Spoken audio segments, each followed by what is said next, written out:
Olá, pessoas! Podcastirmãos.com Jetlag entrando no ar. Eu sou o Paulinho, estou aqui com o Gustavo, que acho que pela primeira vez tem um país que ele conhece menos do que eu. Não que eu já estive na Bósnia, mas a gente já gravou 2 vezes com o Walter, que é o presidente da Bósnia quase. E hoje, junto comigo, a gente vai conhecer um pouquinho mais com os nossos convidados aqui. Pois é, Paulinho, Bósnia tá só na lista de desejos aqui da minha família. Hoje eu estou aqui com o André, e o André, um amigo virtual que quando eu encontrei pela primeira vez, descobri que ele é um gigante, um amigo muito querido, não só de coração gigante, mas é enorme, que depois de muitas andanças foi parar na Bósnia e hoje vai contar pra gente, assim, como Deus conseguiu mandar ele pra Bósnia pra ficar uns dias e já tá lá um tempão.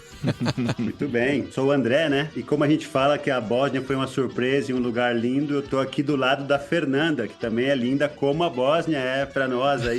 Surpresa. Ai, que amor, que amor. É suspeito, né? O marido falar isso, mas tudo bem. Sim, eu sou a Fernanda, esposa do André. E eu tô aqui também com o Paulinho, que tá lá na Espanha. Tô sabendo que ele tá morrendo de calor. Que ele tá tendo lá 2 dias de refresco. Acho que tá razoável, né, Paulinho? É isso aí, a gente tava comemorando hoje que a máxima era 34. Dá pra abrir as janelas um pouquinho pra refrescar a casa nos 34 graus. Mas estamos aqui, vocês passaram por aqui também, a gente vai conhecer a história. O André e a Fernanda já passaram pela Espanha, passaram por Portugal, sem muitos spoilers aí, mas foram parar na Bósnia. E quem já acompanha a gente há muito tempo sabe que a Bósnia tá no nosso coração, porque o Walter Gonçalves foi o primeiro entrevistado do nosso podcast, e o Walter eu já conheço há muito tempo, muito antes, inclusive, do primeiro episódio do podcast. Ele que apresentou a Bósnia pra gente, pelo menos virtualmente, a gente conheceu muito da Bósnia por causa dele, do seu amor pela Bósnia, e o André tá lá também conectado ao Walter, o André e a Fernanda, né, estão lá também conectados ao Walter, e a gente vai conhecer a história deles aqui nesse Jetlag.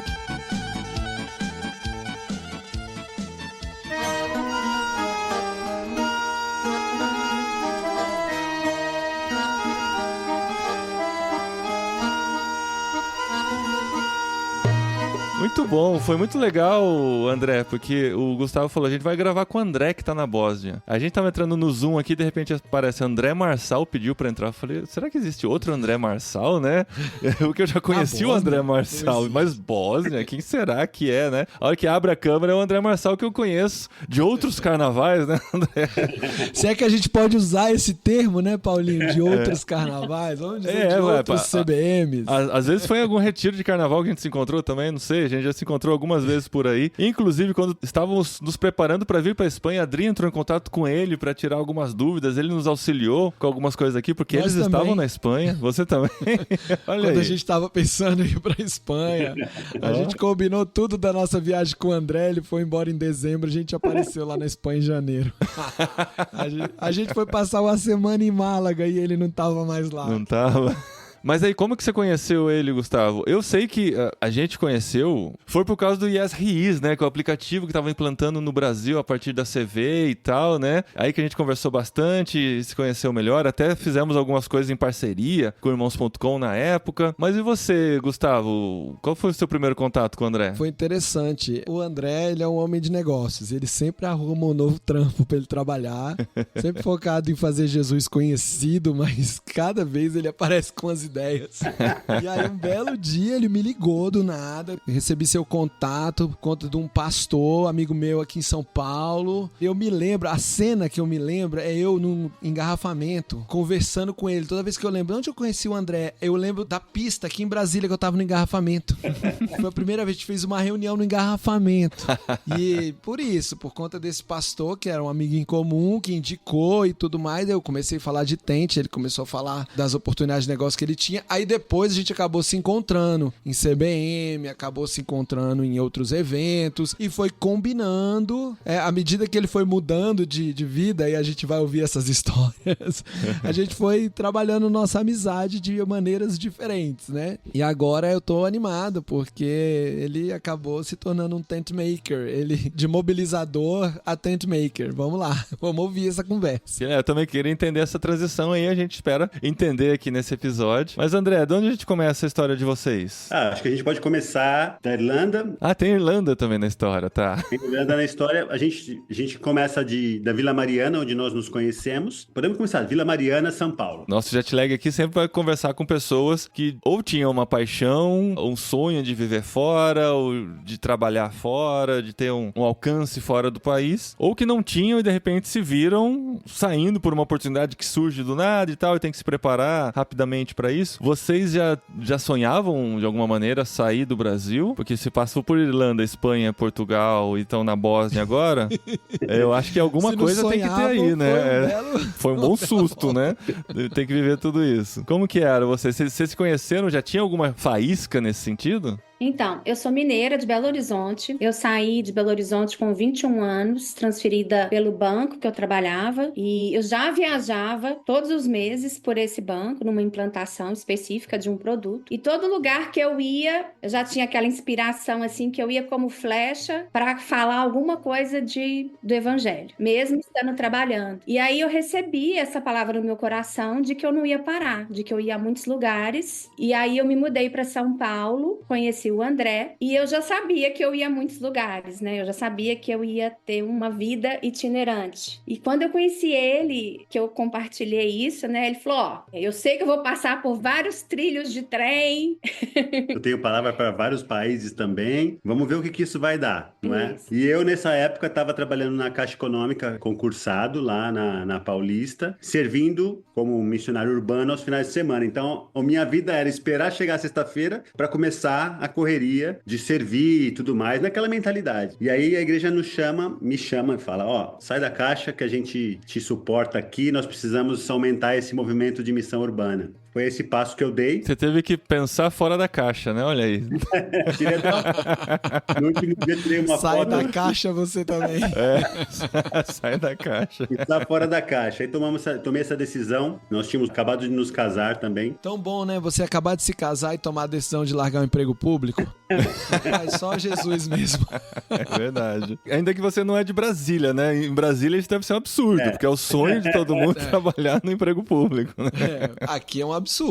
Uma vez uma amiga minha falou pra mim assim, pena que eu não posso fazer missões fora do Brasil, porque eu passei num concurso público e eu não posso sair do meu emprego, porque Deus me deu esse emprego, eu não posso sair mais dele. Mas nós tivemos um desafio, porque com esse coração todo animado, né? A gente teve que esperar 6 anos ainda para sairmos, porque começa aquela ideia de que não, fiquem aqui, sirvam aqui, nós precisamos de vocês aqui. E isso levou 6 anos, né? Então, O pastor liberar um membro da igreja dele pra ele ir fazer missões, hoje em dia não tá fácil. Não sei se é porque gente empolgada com Jesus e querendo servir na igreja tá cada vez mais escasso, todo mundo muito preocupado consigo mesmo, ou se é esse medo de ficar só ele lá, né? Ó, vou mandar os membros da minha igreja, eu vou fazer o que aqui, entendeu? E geralmente é gente que tá trabalhando, né? Que tá fazendo muita coisa, não tava lá parado esperando a oportunidade de mudar, né? E aí a gente consegue, eu confesso que a Fernanda me animou nisso, me empurrou para isso. Nós, já com 33 anos, decidimos ir fazer intercâmbio na Irlanda. Em Dublin, no meio dos brasileiros lá? No meio do brasileiro. Tão bom quando a gente também não sabe do que vai encontrar, né? Não, essa é outra coisa, Gustavo. Tem tanto brasileiro em Dublin, nunca fizemos um jet lag da Irlanda, hein? Ouvintes brasileiros na Irlanda, entre em contato com a gente. Se tiver uma história legal pra contar, tem vagas. E aí tivemos esse tempo lá de 1 ano em Dublin, foi um desafio, foi muito, muito doido que nós vivemos lá. Se aprendi inglês ou não, não sei até hoje, mas foi um tempo maravilhoso desse desafio, né? Porque aí foi a realização de um sonho. Tipo, ó, entramos no trilho, saímos do Brasil, que largamos, né? Queimamos os barcos e pagamos um intercâmbio com o dinheiro dos barcos e fomos lá. Fomos para essa vida de intercâmbio. Com sustento próprio ou as duas coisas, né? Com sustento próprio já falou, dos barcos. Mas a igreja estava apoiando também nesse projeto? A igreja se propôs a ficar conosco 1 ano. Eles falaram, não, queremos estar junto com vocês por 1 ano, não é? No suporte de emergência, e isso foi muito bom. Claro, a Fê é economista, né? Então, a gente também não fez nenhuma loucura nesse sentido e nós sabíamos que, olha, o visto, por que Irlanda? Lá dá para estudar 1 ano, o visto visto de 1 ano, você trabalha estuda 6 meses e depois você tem 6 meses full time para trabalhar. Eu falei, beleza, chuta a bola e vamos ver o que acontece. E aí chega essa época de aquele monte de brasileiro, tudo pedindo emprego e todo mundo junto depois de 6 meses, levando o currículo na rua. Então, você imagina, né? Era um tal de um pegar o currículo do outro, rasgar e... Nossa, é sério? Nossa, competição acirrada mesmo. E lá é assim, você tem que ir todo de preto, né? Que os caras exigem que você vá pedir emprego, levar currículo de preto, já se for o caso, tem uma entrevista e tal, é assim que eles têm a formalidade. Então você via alguém de preto andando com uma pastinha na mão, você já sabia o que era. Geralmente brasileiro, né? Brasileiro pedindo emprego. Nossa, mas não conseguiu trabalhar lá. Consegui, depois de 2 meses Conseguimos. tentando, a Fê conseguiu au pair rapidamente. Babysitter, né? Muito sim. E eu consegui algumas horas no início e depois, nos últimos 3 meses, eu engatei lá numa universidade que eles transformam em hotel, né? Julho, agosto, setembro, outubro, foi full time e aí, graças a Deus, a gente conseguiu dar uma recuperada, né? No investimento. Mas aí foi só esse período de experiência fora, assim. Irlanda, acabou esse período, volta pro Brasil. Voltamos pro Brasil e aí aquele recomeço, aquele choque, aquela coisa, uau, a gente queria ter ficado, né? É, porque um ano é quando você começa a se aceitar naquele lugar, né? Criar alguma raiz, aí ter que voltar. Se bem que quando você vai sabendo que o período é de 1 ano, você vai com a cabeça meio preparado pra isso. Mas sempre fica aquele sentimento, né? Ah, e se eu tivesse continuado Ainda lá, mais né? se gosta, né? É, se o foi cara gostou do outro país, da experiência, aí volta, aí olha e fala, não, vai voltar aquela outra vida que você já tinha experimentado diferente, né? Mas eu confesso que o difícil foi só a primeira arrancada do André, assim, essa primeira vez. Porque aí quando a gente voltou pro Brasil, aí a gente também já não teve mais parada. Porque a gente ficou 1 ano e meio em Belo Horizonte, 1 ano na Bahia, 1 ano em São Paulo, 3 meses no Piauí, e aí fomos pra Espanha. Aí já não... Aí ele já família também nômade. nesse circuito. Eu acho que comigo, entendeu? deu aquela espanada. A gente também acostuma a viver com uma mala e meia, 2 malas, né? Tudo que a gente tinha. E a gente falou, por que parar? Porque a gente sempre tem essa expectativa da volta, né? Da volta, do projeto, de encontrar esse lugar. E aí a gente não conseguiu ficar nem no Brasil, num lugar só. Fomos aprender sobre hotelaria em Arraial da Ajuda. Ficamos lá 1 ano. Fomos pro Itacaré também trabalhar no hotel e aprender. Tudo já com essa mentalidade de fazedor de tenda, né? A gente não sabia como é que era isso, não conhecia tente até lá, né? Não tava nessa vibe, né? A gente não tava envolvido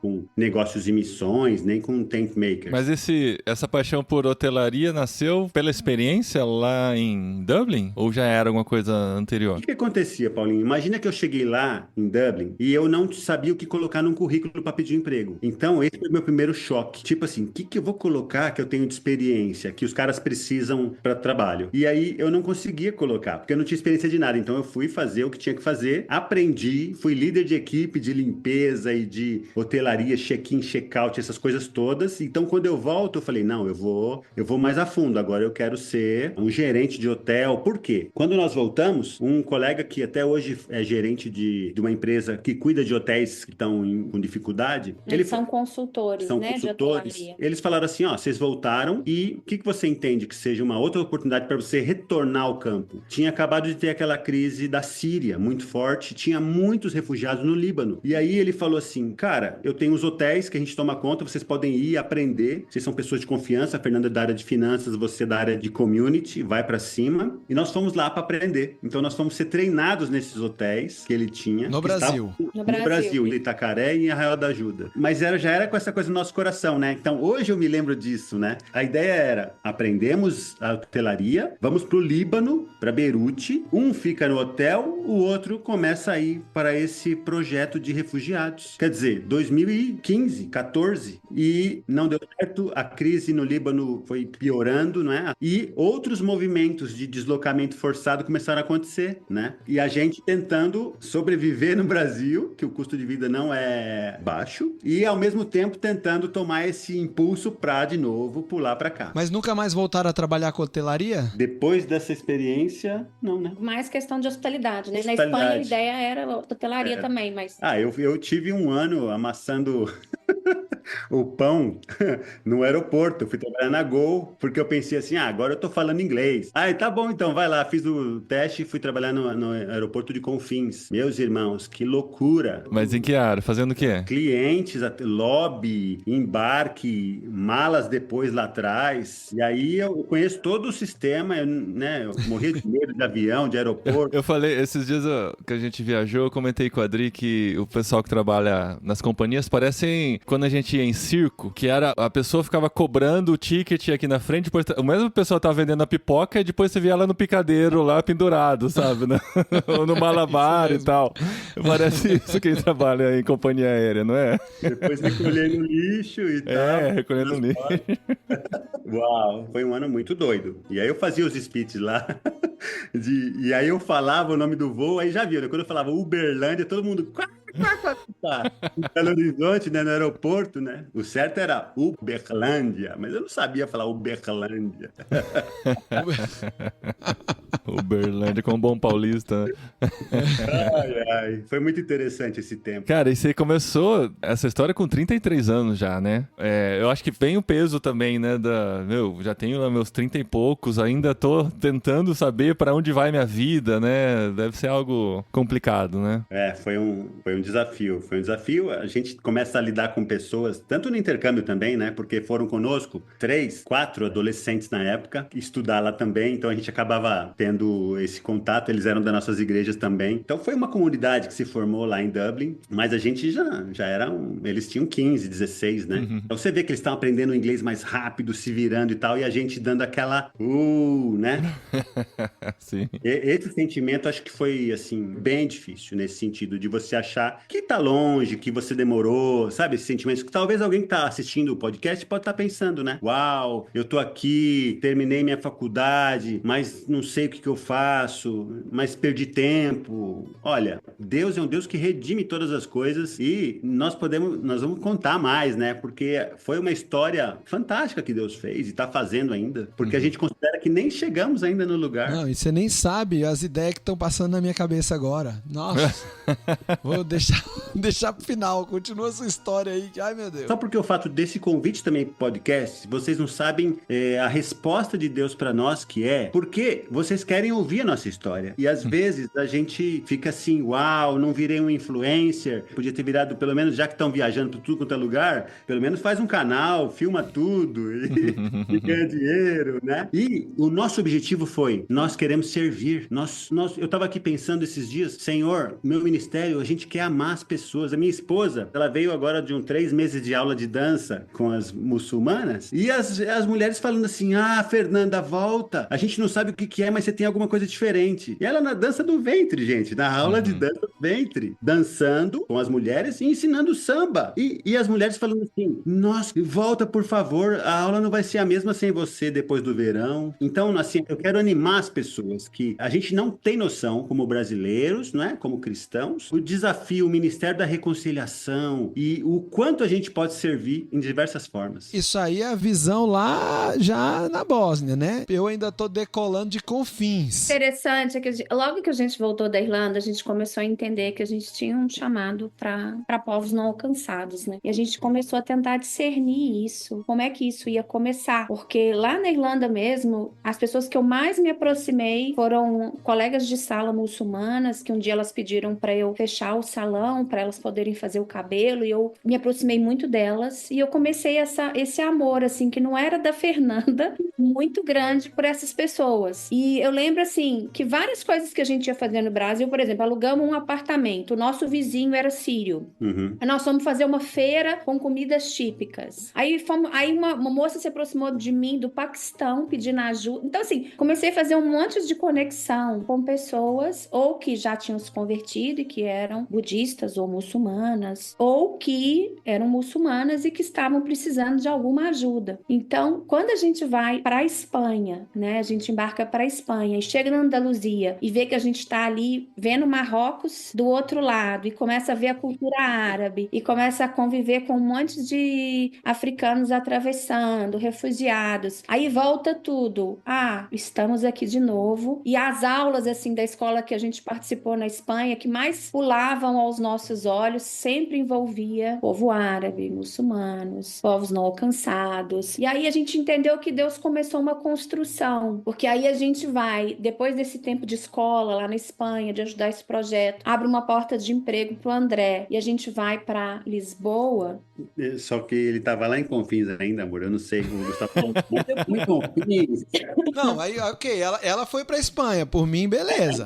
Tá, beleza. Confins foi pra Espanha, certo? É porque eu lembrei de uma coisa. Quando eu tava lá na Irlanda, eu fui ser gerente lá de uma equipe de limpeza, né? E aí me deram uma equipe de pessoas do Malawi, que eu nem sabia que existia. Não tem nenhum problema você não saber onde é a Bósnia. Eu não sabia onde era o que era o Malawi, nem sabia que era um país. Eles não sabiam limpar. E eu era o supervisor. E aí eu falei assim pra minha gerente irlandesa: não tem condição, não dá, tal, a gente tá perdendo tempo aqui, vamos lá, precisamos fazer a coisa acontecer. Ela falou assim: André, posso falar uma coisa pra você? Eles são refugiados. E aí, essa palavra nem tinha vindo no meu coração ainda. Foi lá, né? Tinha acabado de ir, 2013. Aí, ela falou assim: eu vou te explicar o que são refugiados, André. Eles vieram lá e tal, eles não têm pra onde ir. E aqui, a gente contrata os brasileiros também, contratamos os malauis em prioridade. Por quê? Porque quando chega o verão ou quando chega o inverno, os brasileiros, meu amigo, desaparecem, vão passar suas férias, tem pra onde voltar. Esses refugiados malauis são a única mão de obra que a gente tem aqui que podemos contar com ele. Aquele negócio fez assim, ó, bum, explodiu assim, né? Tipo, bum, toma, né? Só pra gente entender como é que a gente vai nesse processo também aprendendo, né? E sendo conduzido. E conhecendo as necessidades, né? Porque se você não conhece as necessidades, você não sabe que você pode fazer alguma coisa, né?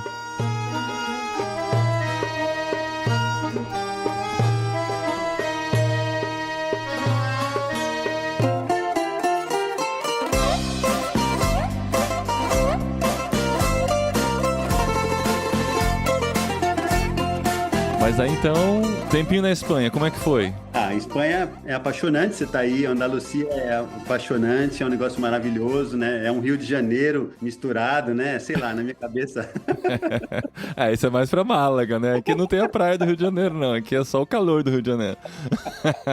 Mas assim, pra gente foi uma experiência muito interessante poder participar, servir em uma igreja de espanhóis, não é? Ainda que a liderança fosse brasileira, mas a igreja era de espanhóis. A gente teve experiência de entender o perfil da igreja, como é que funciona, porque as pessoas falam assim, a Europa é difícil e tal, e a gente vem do Brasil num ritmo que é assim, vamos lá, abre a garagem e vamos pintar as paredes de preto e vai ter gente. E o pessoal vem, né? E o pessoal vem.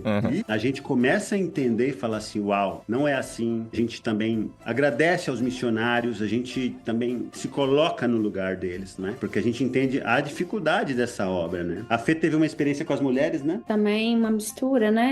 Algumas latinas, algumas espanholas, um grupo de mulheres lá, que eu comecei depois da escola, um grupo de oração, começou a crescer. Foi bem legal. E comecei a orar em espanhol, né? Aí você fala assim, nossa, tô poliglota já. Um período precioso com elas, assim. Em todo lugar, assim, Deus tem essa coisa comigo de grupo de mulheres, assim, ou de jovens, ou de mulheres, né? Um pouco mais maduras. Eu sempre tô fazendo essa, ou através da dança, ou através da oração, de algum outro projeto, assim, cozinha também, às vezes eu gosto de mexer um pouco. E aí, como é que aparece Portugal, estando na Espanha? E aí a gente entende também que as coisas boas e as coisas difíceis, né? Então a gente tá aqui abrindo o coração e tem coisas que a gente também entende que não deu certo, ou que foi precipitado, ou que Deus fecha algumas portas, né? E Ele coloca alguns prazos pra gente dentro daquelas missões, daquela jornada. Então a gente entendeu que tinha terminado esse prazo lá na Espanha. E aí a gente tava orando, eu lembro que foi em outubro, a gente fez uma viagem, conseguimos fazer aquela viagem que é um sonho também de quem vem pra Europa, que é pagar 10 euros, né? Uma passagem de avião. Sim, das low cost, né? E aí foi a nossa primeira vez e conseguimos ir até Paris ou até depois Itália, de 9 euros. Deus abençoe. 9 euros é aquele medo de tomar qualquer multa por ultrapassar a bagagem, por usar um check-in na hora errada, por colocar mala no bagageiro. Tá o volume da bagagem. Na volta tinha uma promoção em Barcelona que não teve jeito. Tinha uma jaqueta lá que pesava uns 5 quilos, mas tava de graça. Do meu tamanho, né? Que não é fácil de achar. Eu sei que eu coloquei aquelas 3 jaquetonas assim e vim que vim. Sei bem como é. Que a mala não cabia. Mas aí eu tive a oportunidade, né, de ser convidado por uma organização em Portugal que trabalha o voluntariado cristão no modelo de Jesus, mas aberto a todos. E aí a gente já tinha essa experiência desse contato, mesmo lá no Brasil com eles. Chama-se Serve the City. E foi muito interessante. E aí eles me contrataram, então a gente pôde tomar essa decisão. Uau, faz sentido, vamos pra lá. E aí a gente chega lá em Lisboa, 2 meses depois, aparece a pandemia. Ai. Paulinho, eu acho que a gente ainda vai gastar mais uns 200 episódios pra começar a entrevistar gente que é depois da pandemia, assim, que a pandemia não aparece no meio da história, assim, como turning point, né? Sim, isso Acho que ainda vai muito tempo ainda, viu? Acho que nossos filhos vão estar gravando jet lag quando isso acontecer. Que afetou a vida de todo mundo, não tem como. E mudou muitos planos, né? Só pra trazer os planos. Minha família tava sonhando em ir pra Espanha junto com a família do Paulinho. E as minhas conversas eram com o André. A gente programou toda uma viagem pra conhecer a Espanha. Já alugou um motorhome. Vimos certinho pra gente estacionar o motorhome lá na escola que o André trabalhava, lá em Málaga, tudo certo. Aí quando foi em dezembro, eu já tava com o motorhome alugado, com as passagens compradas, que a gente ia em janeiro. Ele vai embora pra Portugal. Aí eu mudo meus planos um pouco, eu arrumo um lugar em Fuengirola e fiquei lá. E aí a gente volta pro Brasil 2 dias antes de fechar os aeroportos da Europa da pandemia e o nosso projeto Europa foi fechando, né, dali. Assim, não sei se ele fechou pra sempre, mas aquele especificamente fechou. E aí ele foi lá pra Portugal, sumiu do mapa, eu fiquei sem ter notícia um tempo, não sei se ele ficou sem graça ou se eu fiquei bravo, mas depois a gente reconciliou.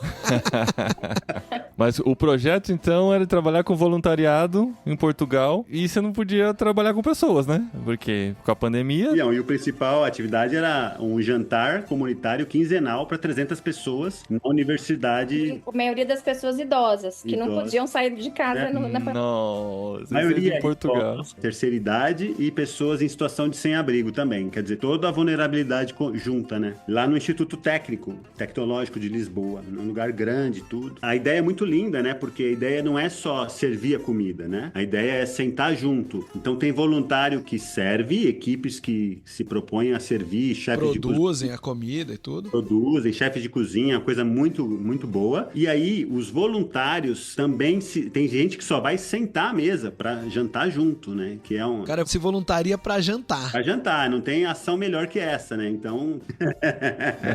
Porque esse tempo à mesa é muito importante. E aí conhecemos o fundador dessa ideia e tudo, que servia as marmitas, como todo mundo faz, na rua, na calçada, e falou assim, por que não pôr uma mesa? Por que não pôr eles oferecer um assento nas calçadas e tal? E aí começa esse movimento, isso vira esse jantar comunitário, né? Que até hoje até tem ajuda da Câmara de Lisboa. Enfim, tudo fechado, André lá com Fernanda, com as malas, buscando um lugar para alugar, o português querendo 2 anos de aluguel adiantado, porque tava aquela confusão em relação a preço de aluguel, né? E aí a Câmara de Lisboa chama a organização para cuidar dos abrigos, onde as pessoas que estavam ficando nas ruas podiam dormir e ter ali estarem ali 24 horas por dia. Boa parte delas em situação de refúgio, né? Muita gente. Cada história, assim, Paulinho, que você não tem noção. Pra mim, as 2 mais malucas foi assim, um cara que chega lá com a conchinha do Caminho de Santiago, com a mochilona, e ele fala assim, olha, eu saí em julho do ano passado de Roma a pé, fui até a Espanha, fiz o caminho e voltei pra pegar o avião no porto e falaram que tá tudo fechado, que tem uma pandemia.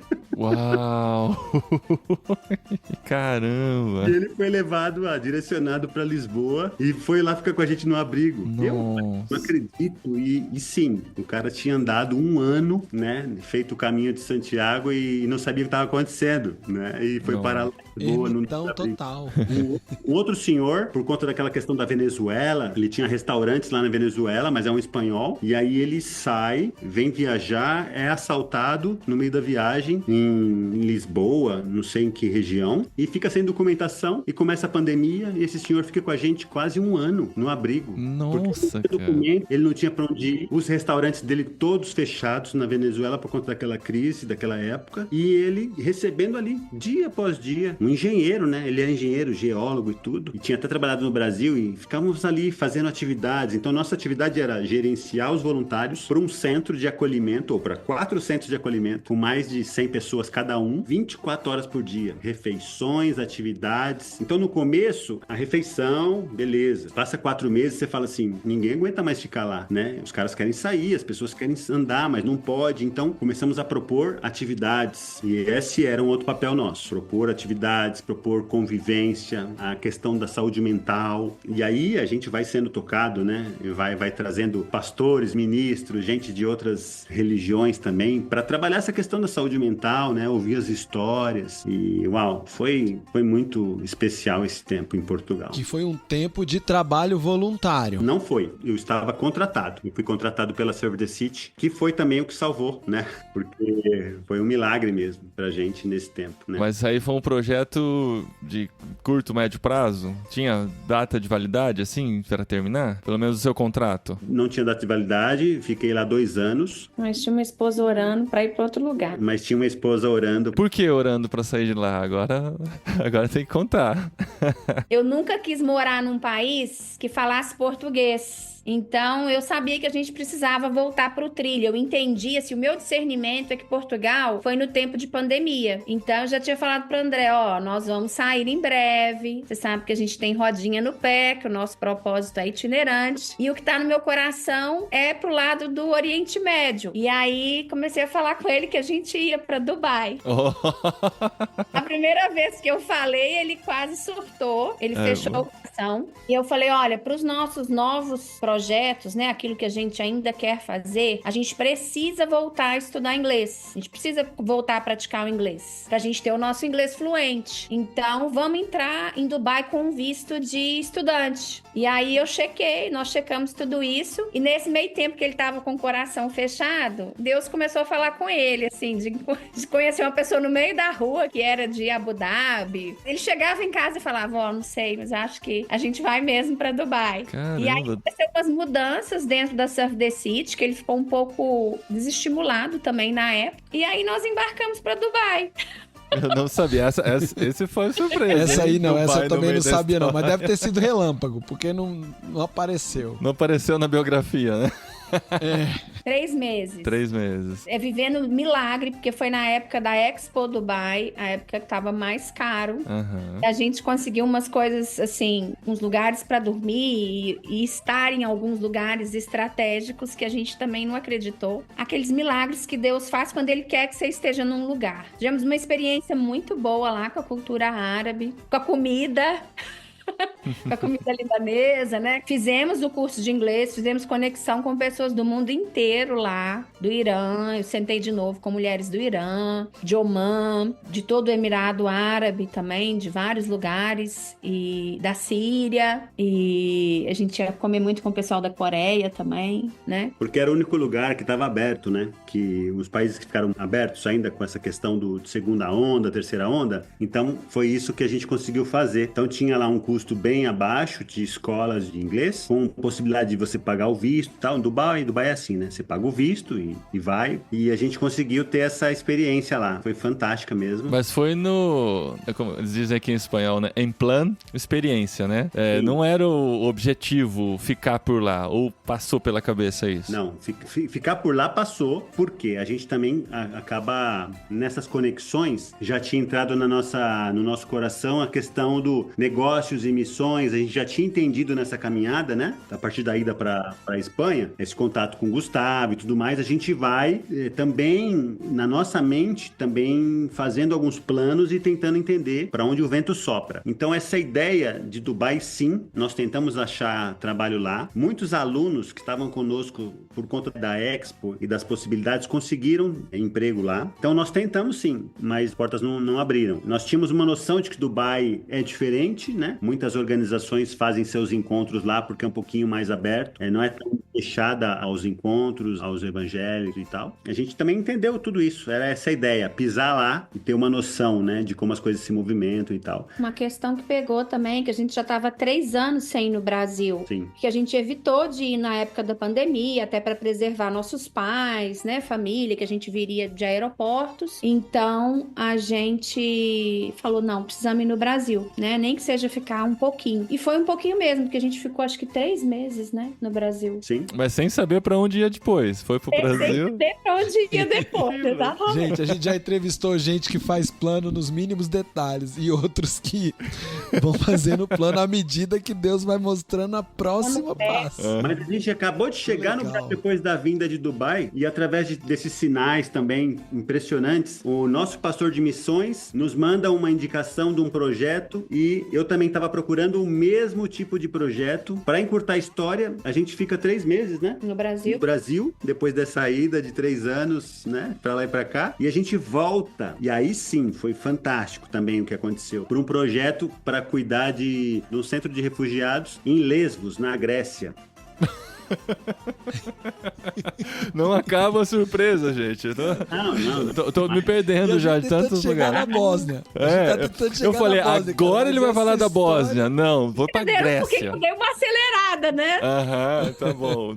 Não sei esperar quanto falta ainda de trajetos aí até chegar na Bósnia. Vamos lá. Mas foi rápido, porque o visto só deixava ficar 90 dias. Então nós ficamos lá, cuidando de um centro de acolhimento que fica ao lado do campo de refugiados em Lesbos, na Grécia, por uma organização, enquanto a liderança saía por conta desses trânsitos de visto. Então eles precisam disso, né? Então tinha lá a liderança saindo porque era obrigatório sair, ficar 90 dias fora. A gente se encaixou no perfil para estarmos lá e eles precisavam muito rápido. O que é interessante falar de Lesbos, que eu acho, é que já é quase Turquia, nem parece que faz parte da Grécia, porque você vê Turquia já olhando do oceano, e é a primeira ilha que eles atravessam de bote. Então tem até um filme, As Nadadoras, que mostra essa ilhazinha que chama Lesbos. Aquele Niade das nadadoras? Isso. Tá. E é uma cidade que tem até em Atos, né? Que é Mitilene, onde Paulo passa uma noite, vindo também da região da Ásia Menor, no caso a Turquia. E Esse campo de refugiado pegou fogo 1 ano antes da gente chegar lá. Esses 20 mil refugiados foram pro asfalto, pra rodovia, e aí a Europa se uniu para construir um campo de refugiado para eles mais digno. Então a gente chega aí 6 meses depois que eles já estavam nesse local novo, mas assim, muito traumatizados, alguns traumatizados porque tinham acabado de atravessar o oceano dentro de um bote à noite, com medo da guarda costeira empurrar o bote e não deixar entrar, que a Grécia já estava rejeitando todos os botes, que já tinha entrado muita gente, já tinha muita história de bote afundar e os coletes salva-vidas não estarem em condições e as pessoas morrerem, várias questões acontecendo, mais essa questão do campo ter pegado fogo, então muito trauma envolvido, tanto do povo grego, quanto desse pessoal que chega traumatizado e que já estava traumatizado por causa do incêndio. Então, assim, um environment, gente, um meio ambiente muito pesado, muito problemático. Eles, alguns se matando dentro do campo de refugiado, por estresse, por não conseguir conviver, porque dentro desse campo tinha pessoas da África, pessoas da Síria, pessoas do Afeganistão, né? E Afeganistão, nesse momento de 2021, pegando fogo por causa da guerra, um monte de gente atravessando. Os botes não tinham espaço, às vezes as pessoas não conseguiam atravessar nem com documento, entendeu? É que também essa situação é uma situação que a gente foi aprendendo, como é que a gente cuida e acolhe essas pessoas. Eles estão em trânsito, eles não querem ficar ali naquele campo de refugiados, mas eles têm que ficar às vezes até 3 anos ali. Eu encontrei um refugiado que se batizou com a gente lá nessa ilha em 2021. Ele se batiza lá e ele tá aqui na Bósnia, no campo de refugiado daqui, agora, esperando, foi dia 3 de julho, a última entrevista dele, que eu nem sei se foi aprovado ou não, pra ir pra Alemanha. Então você imagina, coisa maluca, o cara veio do Congo, ficou lá 3 anos em Lesbos, aceita Jesus, consegue sair de lá e vir parar aqui na Bósnia, tá no campo de refugiado até hoje, aguardando. Não sei se a gente tem noção, se a gente consegue entender que caminhada é essa, que espera é essa, né? Não dá pra entender. A gente nunca passou nada parecido, né? Mas e o que ele espera? Ele espera a autorização para poder ir para a Alemanha ou outros países Holanda, que estão países que recebendo recebem melhor, assim, estrutura, porque ele é enfermeiro, né? Pra trabalhar. Queria trabalhar. Só quer trabalhar, exercer a profissão, né? Ter um salário, pagar as contas, cuidar da família. É só uma pessoa normal, né? É uma situação complicadíssima, né? Você o conheceu na Grécia e tem contato com ele aí na Bósnia? Sim, porque por conta até de outro voluntário que ficou lá cuidando dele depois quando nós saímos, depois dos 90 dias, e me passou e falou, olha, você tá aí, André, na Bósnia, o brother tá aí também e tal, me passou contato, trocamos, e aí todos os dias pela manhã ele me manda mensagem. A gente tenta conduzi-lo em esperança, né? Porque essa é a mensagem nos campos de refugiados. Esperança, esperança. Eu imagino assim o povo andando no deserto e a mensagem era essa, de esperança. Tinha que ser de esperança, porque são portas todas fechadas, né? É um negócio impressionante de você estar ali lidando com um bote chegando. Os caras têm o dom, a capacidade de atravessar as pessoas nos botes e vender para eles os coletes salva-vidas cheios de jornal dentro. Coletes falsos. É um sistema maligno. Perverso. E aí a gente fica ali 90 dias, tem esse choque de realidade nessa ação que nunca tínhamos tido, mas estava lá no nosso coração, 2013, né? 2014. Aquela coisa de ir pra de ir pro Líbano, não sei o quê. Isso se torna realidade e aí a gente se empolga. Qual que é o próximo passo? Acabou o visto aqui. Olha, nós precisamos de vocês por mais 90 dias, só que agora no Chipre. Então, Paulinho, outra surpresa. Mais um. Tá acabando os pins aqui pra eu colocar no mapa. Vou por aí, sei lá como é que chama aquele quadro que tinha do... Tô vendo o aviãozinho fazendo assim, ó. Sim. Vamos pro Chipre, então. E ali, 90 dias, entendendo uma outra realidade, que são refugiados de outra região, são refugiados que pagam, chegam no norte do Chipre, que é turco, que eu nem sabia, né? Metade da ilha pra cima é Turquia, muda a língua, a moeda, tudo. E aí, os contrabandistas trazem eles até aqui, até a parte do Turquia, e fala assim, ó, dorme ali, amanhã você nunca me viu. Se vira, vai vir outro coiote te levar dentro do carro pra parte grega, ou pra parte cipriota do sul. Você não me viu, tchau e benção. E essas pessoas chegam lá embaixo, no nosso ponto de acolhida, são presos ou pedem ajuda. Totalmente diferente a situação, porque eu lembro de um rapaz que ele falou, a minha vila toda pagou pra eu vir. A minha vila toda levantou dinheiro, vendeu seus bens pra pagar a minha vinda. Ele tinha 15 anos, só que ele é grandão, fortão. Ele chega lá, a polícia prende ele, e aí a polícia vai fazer a investigação e fala, quem que você é, quantos anos você tem, e ele mostra o documento era como se ele tivesse 18 anos. Só que era um negócio tão bem feito que ele não conseguiu provar que era falso o documento, você acredita? Nossa. Ele fica preso com 14 anos, na prisão que foi uma das consideradas mais perigosas do mundo, tá na Netflix, e ele aparece lá no documentário da Netflix, veio todo feliz me falar. Peraí, ele vinha de onde e tava querendo chegar aonde? Ele veio de um país da África, que eu não me recordo o nome. Sudão. Foi do Sudão? De uma região que só o chefe tinha um telefone, GSM, e aí toda a tribo paga, como se estivesse mandando ele pra universidade. Tem um sistema de pirataria também. Aí ele chega nessa região e vai parar no norte da Turquia, depois ele é mandado por coiotes pra dentro do Chipre, e com essa ideia, preso, com 14 anos de idade, mas com o documento de 18, e ele falando, André, eu fiquei preso e até comprovar que eu realmente era menor e tal, e aí ele tava lá, quando nós chegamos, já tava na igreja, já tinha saído da prisão e tudo mais, mas só pra vocês terem noção do tamanho das... A confusão, né? E do desafio, né? Sim. Caramba. Desafios muito grandes, né?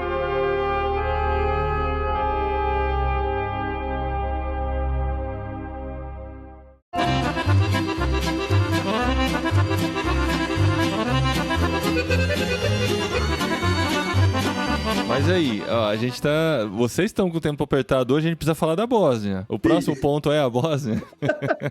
Não, ele ainda volta pro Brasil. Volta pro A Brasil. gente volta pro Brasil, recuperamos o fôlego, tivemos um tempo lá Ficamos 3 meses na Turquia também. na Turquia, nesse caminho, né, voltando pro Brasil. Tivemos um tempo de mobilização missionária lá, recuperamos nossas forças, né? Viemos pra Bósnia.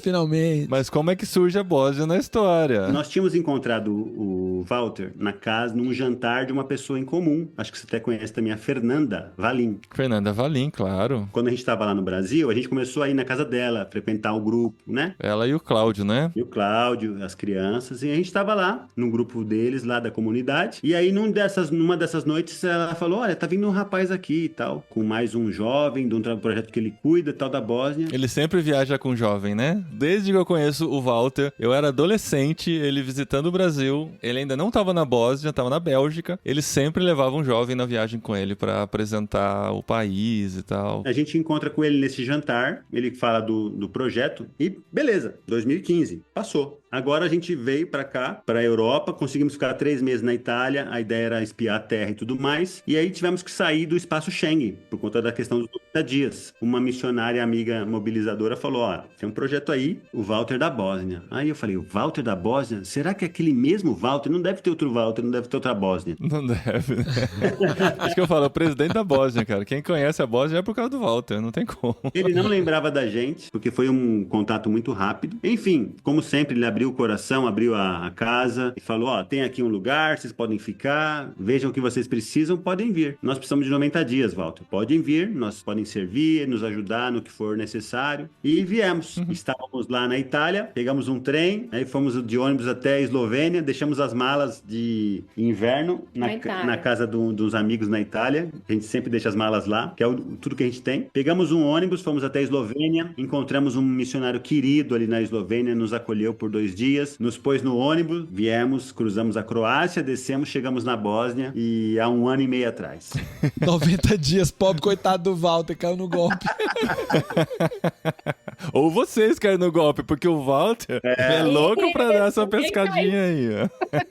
Mas peraí, agora a gente acelerou um pouquinho demais. Vocês foram do Brasil pra Itália com que propósito? Sabe aquela história de que a gente não conseguia mais ficar no Brasil, né? Uhum. A gente tem aquele sentimento de que a gente tinha que sair. A gente não conseguia mesmo ficar. Tenho até falado com os nossos terapeutas se isso tem algum diagnóstico.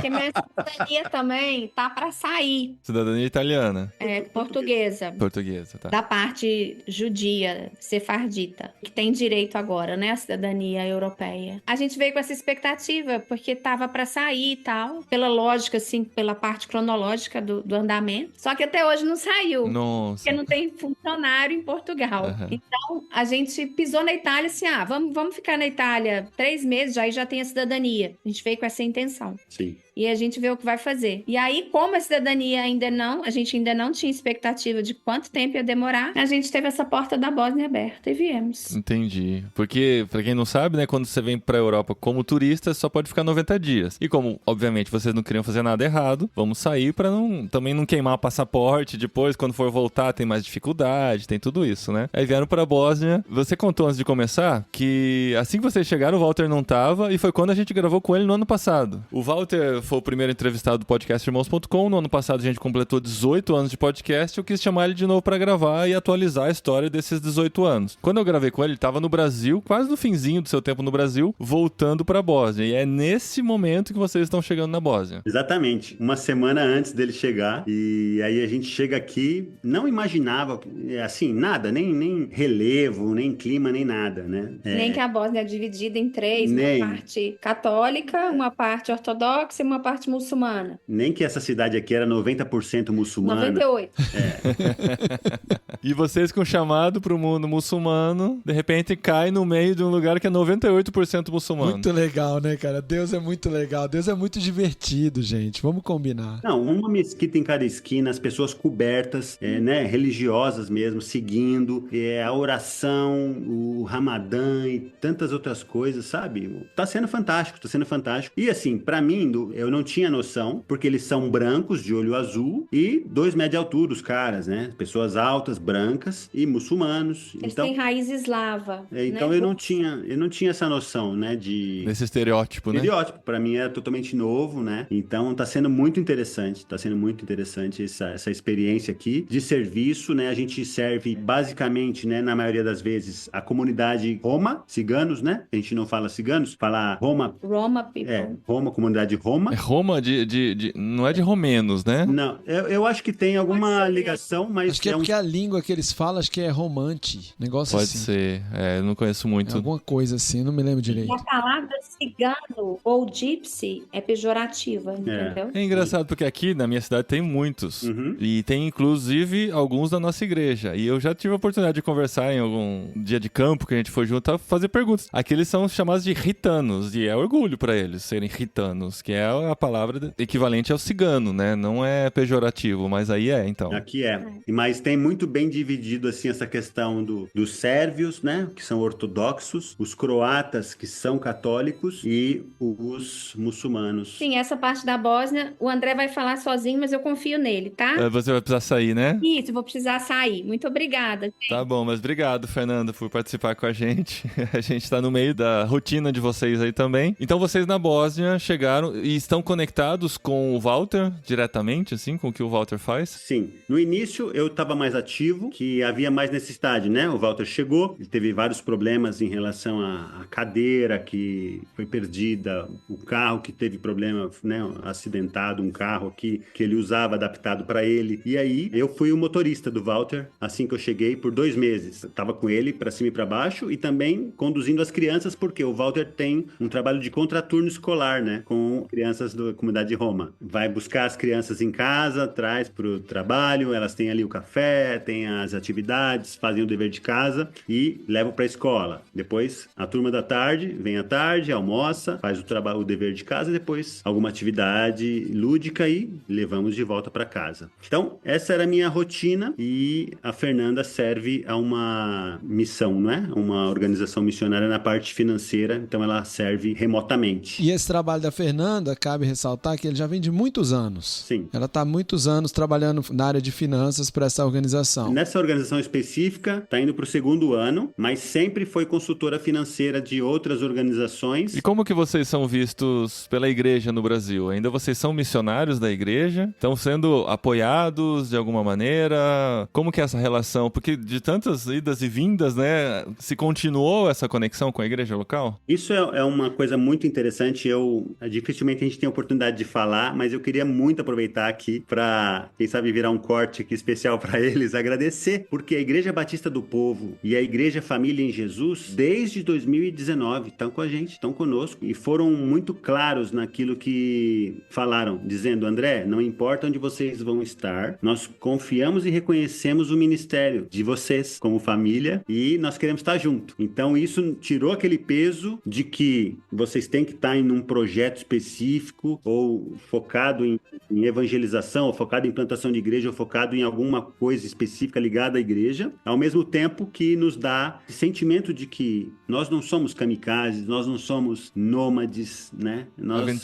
Aventureiros, nós estamos ligados, nós temos pastoreio, a questão do cuidado intensivo integral nos ajudou muito, principalmente quando a gente chegou lá no campo de refugiado, né, 23, foi um negócio impressionante, porque até então a gente estava em ambientes meio controlados, né? Espanha, Portugal, a pandemia, tudo bem, mas quando nós chegamos nesse ambiente de refugiados e esse atendimento, a gente precisou de atendimento psicológico, terapias, e estamos seguindo até hoje. E isso é feito pela igreja, tem lá o seu Ministério de Cuidado Intensivo, né? O SIM, famoso SIM. Então, Igreja Batista do Povo e Igreja Família em Jesus. Isso é muito legal de falar, né, Gustavo? Porque às vezes pode ter essa confusão de que se a pessoa está apoiada pela igreja, ela não é uma fazedora de tendas, né? Tipo, o fazedor de tendas é o aventureiro sozinho que tá lá se virando e ganhando dinheiro pra pagar suas contas e não tem nenhum apoio da igreja. igreja. E na verdade isso é um grande desafio que a gente tem na mobilização de tent making hoje, é que as igrejas aceitem que os profissionais que estão trabalhando em outros países e compartilhando de Jesus nesses outros países são missionários das suas igrejas. Precisam de acompanhamento, de cuidado, precisam de receber uma mensagem de vez em quando, uma ligação, uma oração. São pessoas para as quais eles vão prestar contas, para as quais eles vão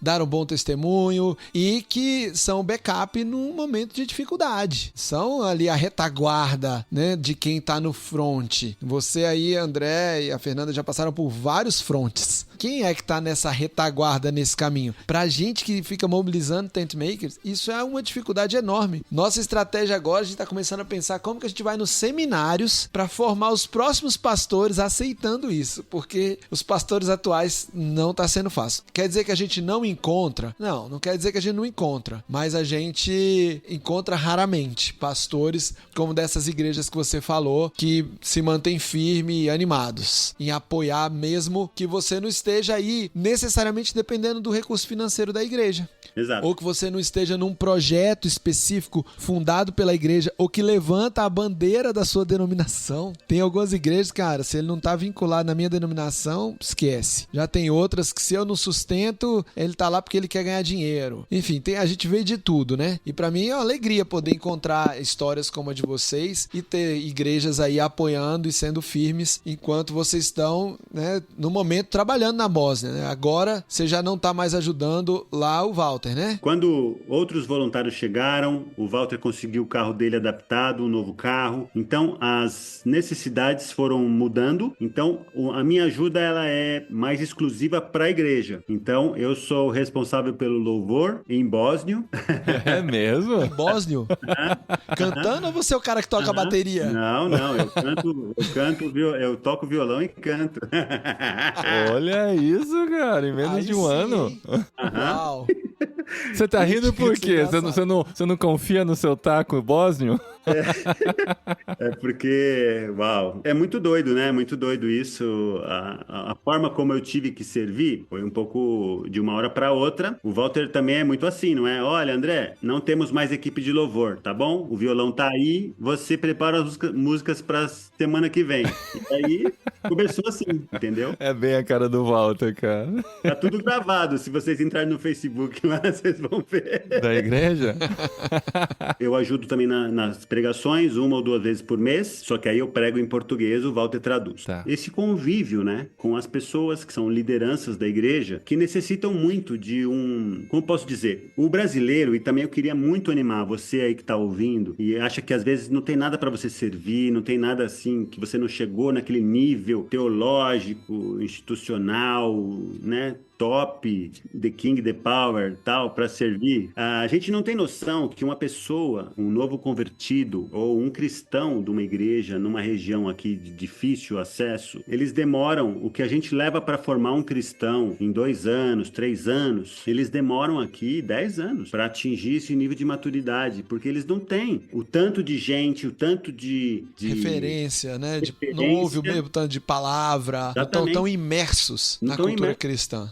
Então, eles têm ali algumas coisas muito bem seccionadas ali, restritas. Então, por exemplo, louvor, a maioria do louvor, isso para mim foi muito engraçado, porque a gente no Brasil não tem essa flexibilidade. Então, por exemplo, o louvor daqui, o chique, o Hillsong, o worship, é tudo católico. Então, você tá ouvindo ali para tirar a música e tal, de repente vem uma imagenzinha, um negocinho ali, você fala, Mas eles traduzem as músicas do Hillsong ou de outros ministérios, até brasileiras, eles traduzem para o croata e aí a gente recebe aqui na tabela pra gente poder cantar. Então esse movimento de adoração e tal é muito forte entre os católicos. Percebe? Pra gente, como cristão ou como evangélico, seria um negócio assim, uau! Outro dia, porque o Azaf foi fazer um negócio junto com os católicos, né? O pessoal cancelou. O Azaf Borba que foi tocar junto lá com os católicos no movimento de juventude. Aqui é o contrário. Passa por eles, pelos católicos e a gente recebe. Vai chegar em você. Uau. Então, eles não têm esse ambiente cheio, né, inundado de possibilidades, de quantidade de igreja, de palavras e podcasts e tal. Conteúdos disponíveis, né? Que a gente hoje pode escolher até a linha que a gente quer aprender e conhecer mais em português, né? E no bósnio isso é muito limitado.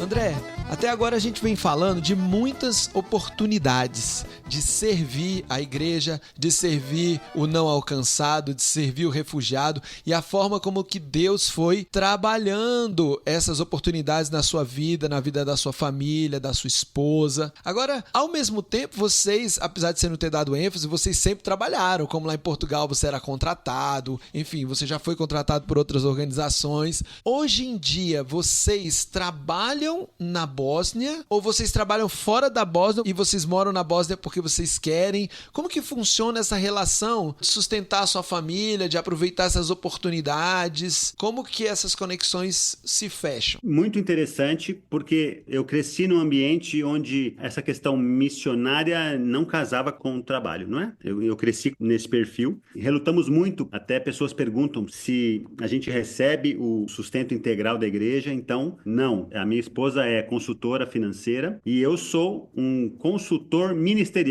que é o novo nome agora dessa startup, da InChurch no Brasil. Trabalha com tecnologia para igrejas. Conheço bem. A nossa igreja no Brasil usa, inclusive, o pacote da InChurch lá. E aí a InChurch me convidou para abrir as portas para a região que nós estamos. Então, em toda a nossa carreira, não é, ministerial, a gente trabalha essas duas coisas como nômades digitais. A Fernanda na parte de assessoria financeira, consultoria financeira, seja para pessoa física ou jurídica. Ela continua com os clientes no Brasil. Ela continua servindo, no caso, nos 2 últimos anos, a CRISTAR, que é uma organização missionária americana que tem um centro de mobilização no Brasil. Esse ano que nós estivemos lá, nós fomos mobilizadores no Brasil. A Fernanda continuou na parte financeira com eles remotamente. E eu fui chamado e contratado pela InChurch para abrir esses caminhos de conexão, até por conta do nosso trânsito, né? Em vários países, a gente quer que as igrejas, até por conta dessa que nós falamos sobre a dificuldade dessa questão de produção de conteúdo, de organização, ou desse movimento mesmo como igreja. Nós somos muito intensos, né? No Brasil, a igreja é muito intensa, é muito forte. A gente quer trazer essas estratégias de acordo com os perfis das igrejas. Então, esse é meu trabalho. É fazer as reuniões com os pastores, conseguir caminhos para alianças evangélicas de cada país, entender o perfil, já porque a gente também serviu como missionário de alguns países, a gente sabe como é que é a obra, não é? Que é diferenciada, é diferente daquilo que é o Brasil, e a gente está tentando adaptar esse produto para essas igrejas. A Fernanda tem a rotina dela, de 8 horas, onde ela divide e tem ali a flexibilidade. Isso é bom por causa do fuso horário, né? Eu estava até pensando outro dia aqui que eu posso ser um influenciador, aquele cara que levanta, enquanto vocês estão aí 5 da manhã acordando, eu posso estar falando, gente, aqui já tomei meu café, já fiz minha caminhada, vamos lá, gente, vamos levantar. Você, na verdade, acordou às 8 da manhã igual eles, né?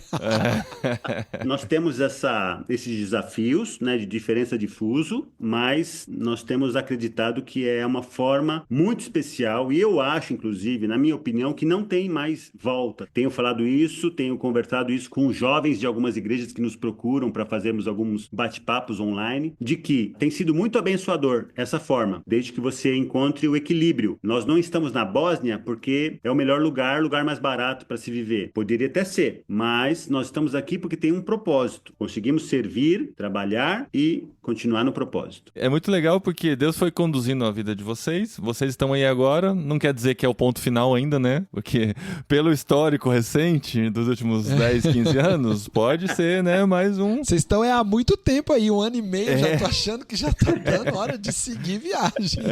Vocês são igual o Paulo, cada 2 anos, cara, vamos pra próxima cidade, vambora. Mas como o tema desse episódio é Bósnia, vai se chamar lá um casal brasileiro na Bósnia ou alguma coisa assim, eu quero saber algumas coisas da Bósnia. Você falou que quando você chegou aí, você não conhecia nada, não tinha ideia do que era o país. Com certeza teve muitos choques. O que chamou a atenção, assim, nesse período que vocês estão por aí? De verdade, como eu falei na introdução, a beleza desse país. Um país muito lindo, rico em águas, em cachoeiras e rios. Um povo muito parecido com o brasileiro em termos de hospitalidade. Não imaginava. Um povo sofrido que tem que buscar trabalho e recursos em outros países. Então, muitos são imigrantes, né? E muitos passaram, né, dos adultos pelo menos, tem na memória a guerra recente pela qual a Bósnia passou, né, que foi muito tensa, né, nos anos 80 e 90, mais ou menos por aí, né, eu não sei exatamente, não pesquisei aqui, mas foi algo muito pesado para eles, e inclusive, eu lembro que o Walter contava das minas, né, que ainda hoje são um perigo pro país, né, de terem minas escondidas e as pessoas serem mutiladas por causa dela, né? Sim, inclusive hoje teve uma manifestação aqui por conta de ser um dia que marca, onde eles dizem não esqueceremos essa data, que foi um cerco, né, que foi um ataque específico que houve aqui. Então eles estavam na rua hoje fazendo essa manifestação, nas redes sociais deve estar sendo postada aí no dia 11 de julho. Eu tô vendo aqui só, a Guerra da Bósnia foi um conflito que aconteceu entre 92 e 95, a mais recente, né, que tem a história mais recente aí registrada na mente dos bósnios, né? Sim, aqui foram vários conflitos que aconteceram, né? E inclusive não sabia que aqui tinha sido o estopim da Primeira Guerra Mundial também. Então lá em Sarajevo tem a ponte onde um príncipe herdeiro do Império Austro-Húngaro foi morto. Eu não sabia. Essa parte eu pulei no... Tem aquele musical, Miss Sarajevo, que conta essa história, né? Eu fui nesse musical já quando teve em São Paulo. E Sarajevo é na Bósnia, né? Quem não sabe. E outras coisas que me chamaram a atenção é que eles são muito tradicionais em relação à comida. Então não é um lugar onde você vem abrir restaurante de diversas culturas que você não vai se dar bem, não. Eles são bem bairristas aqui. Eu tenho até um amigo do Irã que abriu uma cafeteria aqui e ele me contou esses dias que ele conseguiu ficar 6 meses e não entrava uma pessoa para tomar o café com ele.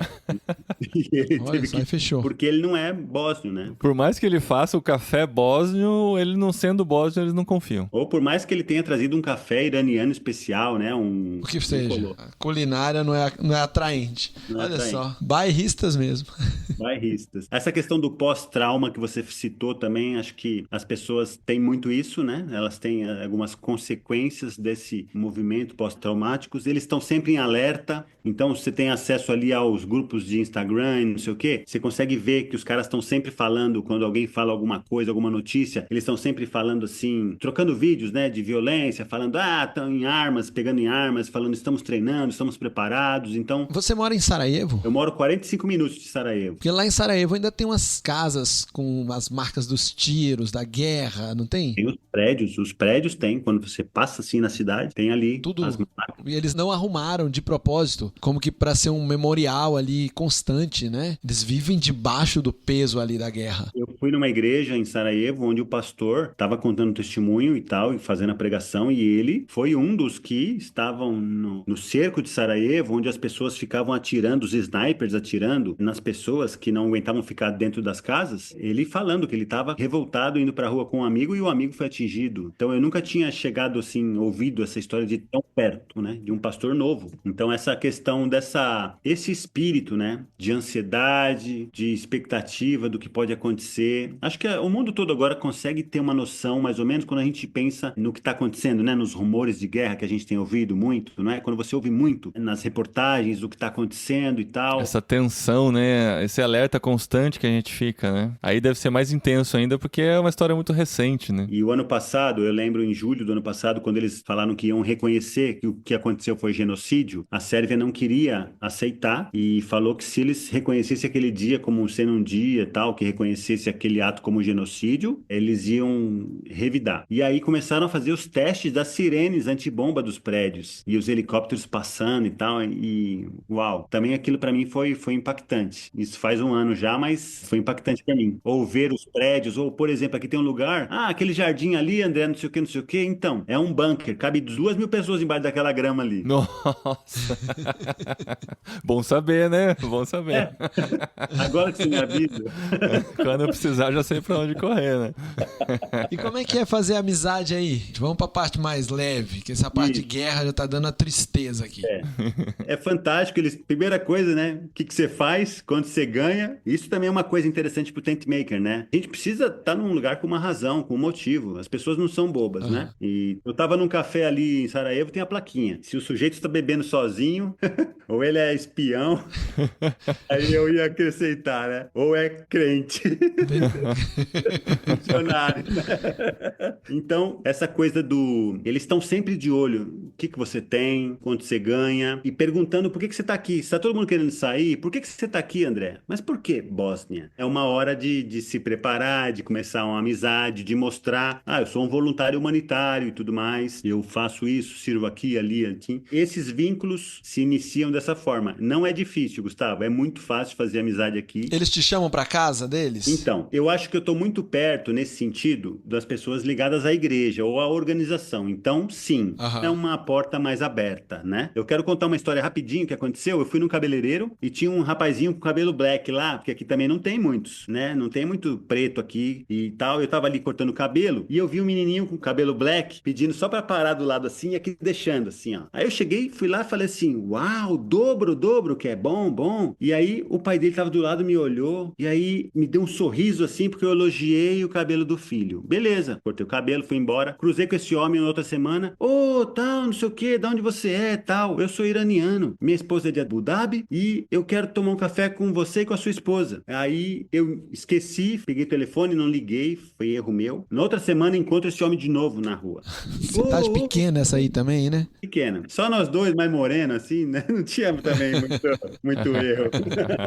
Enfim, esse homem virou um dos melhores amigos. Há 4 meses. Olha aí. Nos levou pra casa. Toda hora quer mandar mensagem se nós queremos ir lá comer o hummus e o babaganush que ele faz e o pão que a esposa faz. Que delícia, cara. Que legal. Minha esposa saiu agora, né, no meio da entrevista porque tem um encontro lá com a esposa dele e foram juntas arrumar o cabelo, não sei o quê. Quer dizer, por conta de um elogio, né? Por conta de um ato de amor sincero, né? E dia a dia, simples, no cabeleireiro, né?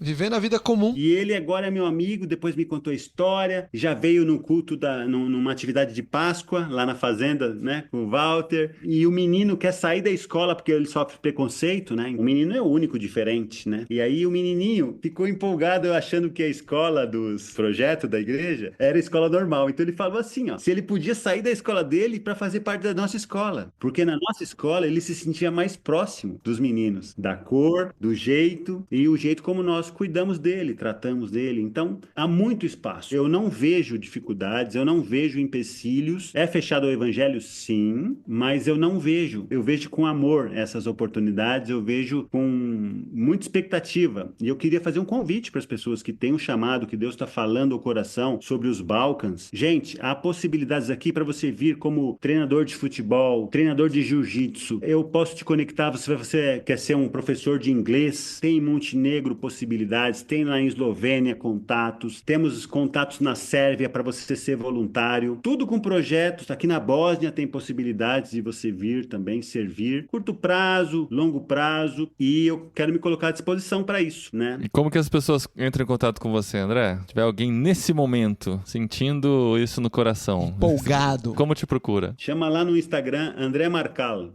André Marçal. É Marçal com C cedilha, tira o cedilha, fica Marcal com L no final.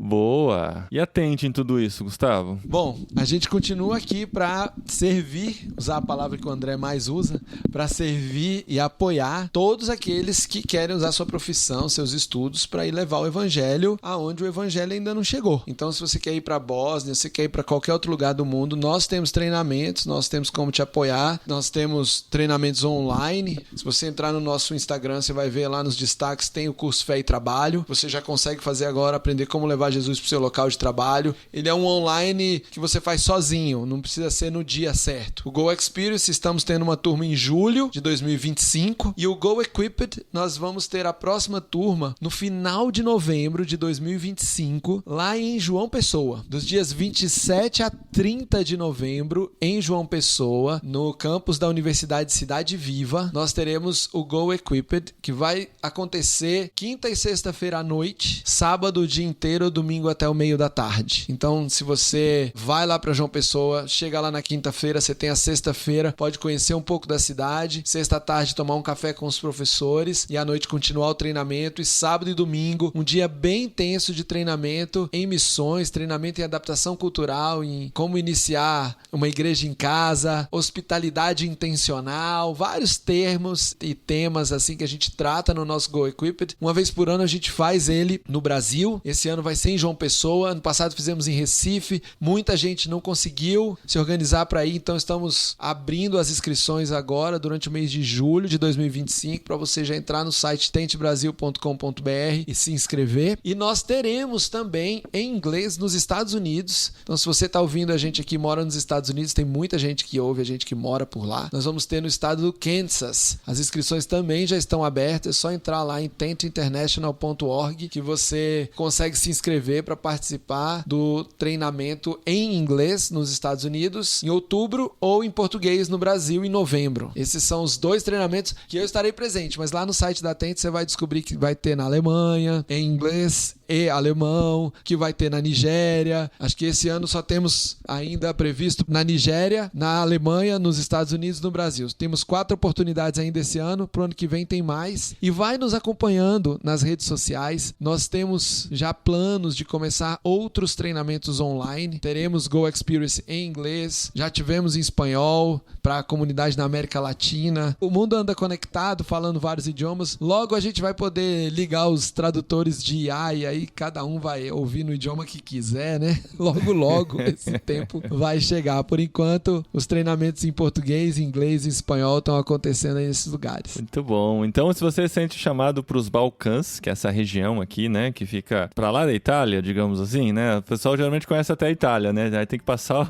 o Mar Adriático, atravessa o mar, começa os Balcãs. Então, conversa com o André e já vai atrás dos cursos da Tente para aliar as duas coisas, né? Já vai abrindo caminho lá e estudando melhor como participar e se envolver nesse grande projeto que todos nós estamos envolvidos, né? André, obrigado pelo seu tempo aqui. Obrigado a Fernanda também, que precisou sair. Mas foi um tempo muito bom de conhecer mais sobre vocês, de ter essa surpresa que era você o entrevistado de hoje, que a gente já se conhecia, fazia um tempo que a gente não se falava. Que Deus abençoe aí. Que quer Deus deixe vocês aí por mais uns bons anos ou leve para outros lugares, que não percam essa visão de serem bênção e servir onde estiverem, né? Eu que agradeço o convite, a oportunidade de estar aqui, de compartilhar, né, um pouquinho da nossa vida com vocês. Isso nos faz também mais vivos, né? Posso dizer assim, quando a gente consegue compartilhar de forma intencional aqui nessa mesa tão maravilhosa que é o irmãos.com. Obrigado mesmo, Gustavo e Paulinho. Muito obrigado. E Gustavo, e no próximo? O que você tem aí guardado na manga? Rapaz, eu tô com vontade de atualizar umas histórias lá da Ásia.